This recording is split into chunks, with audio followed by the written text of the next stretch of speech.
ഇന്നത്തെ എൻ്റെ വീഡിയോ എന്ന് പറയുന്നത് ഞാൻ ബാക്കിയാട് നിന്ന് മേടിച്ച റാസ്ബെറി, പിന്നെ ഞാൻ പഴവും മാങ്കോയും വെളിയിൽ നിന്ന് വാങ്ങിയത്, പാല് ഇത്രയും ചേർത്ത് ഞാനൊരു ജ്യൂസ് അടിക്കാൻ പോവാണ്.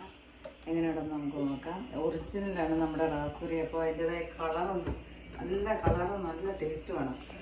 നിങ്ങളൊന്ന് ട്രൈ ചെയ്ത് നോക്കണം.